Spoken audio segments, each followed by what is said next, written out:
લોકો માટે સતત કાર્યશીલતા માનનીય વડાપ્રધાન શ્રી નરેન્દ્રભાઈ મોદી એવા ગુજરાતના પનોતા પુત્ર અને હાલના ગૃહમંત્રી ભારત સરકારના એવા શ્રી અમિતભાઈ શાહ, ગુજરાતના મુખ્યમંત્રી શ્રીમદ ભૂપેન્દ્રભાઈ પટેલ, ગુજરાત ભારતીય જનતા પાર્ટીના અધ્યક્ષ જગદીશભાઈ વિશ્વકર્મા, ગુજરાત સરકારના મુખ્યમંત્રી ઉપમુખ્યમંત્રી ભાઈ શ્રી હર્ષભાઈ,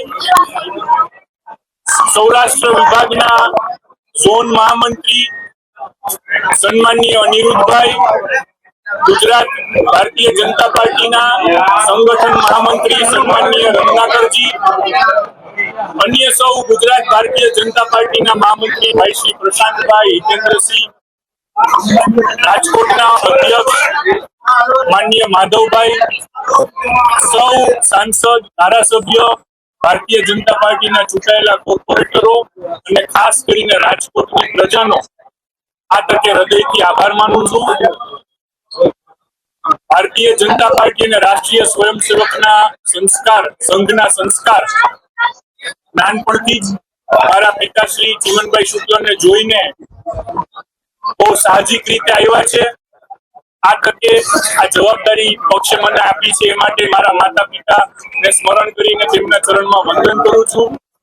અન્ય ગુજરાતના પનોતા પુત્રો સ્વર્ગીય વિજયભાઈ અને અંજલીબેનને પણ આ તકે ખાસ યાદ કરીને એમના સ્નેહની અપેક્ષા સાથે આ જવાબદારી હું ઉપાડીશ. ઘણું બધું કરવાનું છે. 2.5 વર્ષ રાજકોટ માટે જે રાજકોટની જનતા ભારતીય જનતા પાર્ટી પાસેથી અપેક્ષા સેવી રહી છે એ અપેક્ષા પરિપૂર્ણ કરવાની જવાબદારી જ્યારે અમારા લોકોની ટીમ ઉપર આપી છે ત્યારે અમારા પક્ષનો હૃદય સાથે આભાર માનીને આ જવાબદારી વહન કરવા માટેની સંપૂર્ણ તૈયારી અને ઉત્સુકતા બતાવી રહ્યો છું. ખાસ કરીને જ્યારે વડાપ્રધાન નરેન્દ્રભાઈ મોદીએ આજે ખાડી દેશોના યુદ્ધને લીધે કરકસરના જે પગલા લેવાની જાહેરાત કરી છે અને દેશને વિનંતી કરી છે, ગુજરાત સરકારના મુખ્યમંત્રી સૌએ જ્યારે કરકસરના પગલાને અપનાવ્યા છે ત્યારે રાજકોટ મહાનગરપાલિકામાં પણ જે કોઈ વાહન ખર્ચ છે ખાસ કરીને પેટ્રોલ ડીઝલનો એ 70% સુધી ઓછો કરવાનો સંકલ્પ અત્યારે આ પ્રથમ મીટિંગમાં હું જાહેર કરું છું. અને કોઈ લાંબો સમય અમારે પસાર નથી કરવો.